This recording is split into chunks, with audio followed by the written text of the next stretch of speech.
Prime Minister Justin Trudeau pledged yesterday to cut federal sales tax on new rental apartment construction as part of a suite of measures aimed to make life more affordable. His government, of course, has been sinking in the polls amid rising frustration over the country's high cost of living, especially for housing, a situation that many are calling a crisis. Joining us now to unpack the promises and whether we will see results is former Deputy Prime Minister Sheila Copps.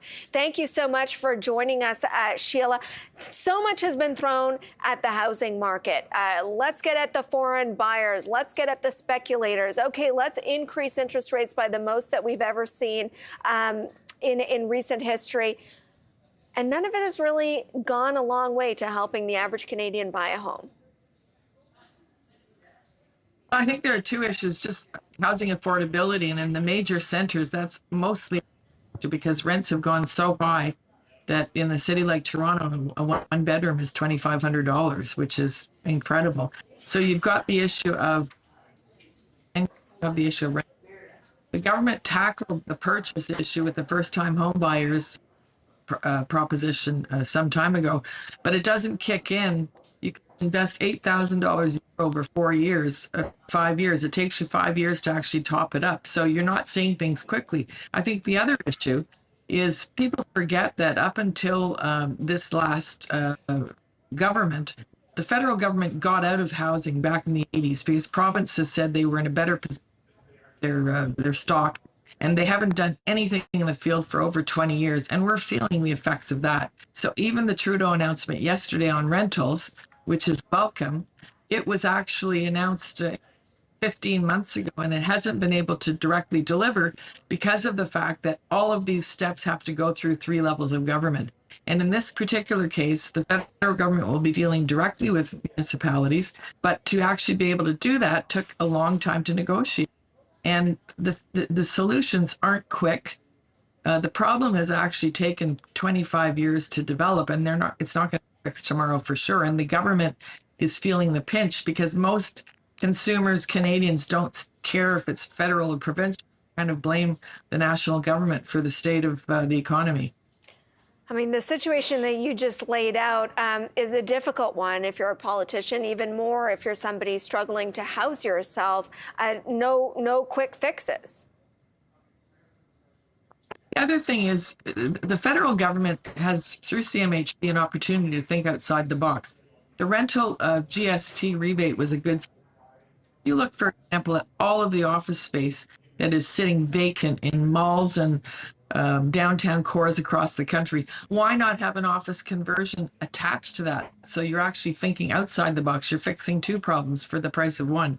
And generally speaking, public policy is cautious. That's why the Liberals promised, for example, in 2015 that they were going to take the GST off rental properties. It didn't happen until now because I can guarantee you that there was pushback from the Department of Finance that doesn't like exclusionary items for the GST.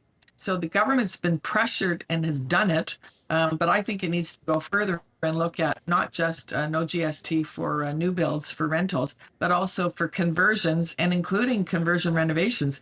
If you're looking at high density opportunities in downtown cores, it can't just be new builds on new lots. It should also be for restorations and renovations. And that piece was missing from yesterday's announcement. It's said that this is just sort of the beginning, that more of these policies could come forth. There's another school of thought that just says they just need to get out of the way of these builders and let the private market solve this problem. There is demand. These builders should be out building, but to your point, it's all these levels of government that are getting in the way. But I think the other issue is that the builders will build for new homeowners who have the cash to put down a mortgage. There are lots of people, including in the olden days, we had a program where we built social housing for seniors and for the for the needy. If you look at the homeless people that are scattered through downtown cores across the country, they're not going to be buying a house. So I think it's important to say that it needs to be a mixed solution. The private sector obviously needs to be a part of it, and I think they would welcome a renovation on office buildings. But I also think that the government needs to be there to support housing the underhoused and the homeless and those who cannot afford to go out and buy a house. It can't all be done through market. How do you expect this to play out politically? Because the solution might not be seen in the time that Justin Trudeau has in office. Well, for sure, you're not going to get even the announcement in London yesterday to roll out is going to take 6 months to a year. So it's not a quick fix for sure. I think the challenge that the Liberals have, and this is what I've been saying in the column that I write for the Hill Times, is when they do something, they need to let people know about it. It's not enough to go and make an announcement in a city and then leave. If you don't back it up with some heavy communications through paid media advertising, I don't know if you've noticed, Ford's been advertising like crazy on the housing market in Ontario in an effort to justify the Greenbelt issue that he's embroiled in. So you need to communicate that message as well as give comfort to Canadians that there is something in the window and that solution is coming. And when you're silent after an announcement, people just, in French, they say les absents ont toujours tort. The absents are always wrong. And if you're not present in the dialogue, then the opposition will take the credit and they'll get credit. It seems like the urgency, though, is being stepped up, maybe on the messaging side, certainly on the action side. You're seeing it not just in housing, but we're also reporting on, the grocery executives being told, yeah, okay, come up with a plan by October 9th to deal with rising food prices. And maybe let's deal with consolidation, which I kind of chalked up to, well, now you're closing the barn doors after the horses have left. We've already had the consolidation. Well, I think the Liberals who had a caucus in London this week are feeling the pinch because the numbers in the polls for Poilievre are bounding up and they're bounding down.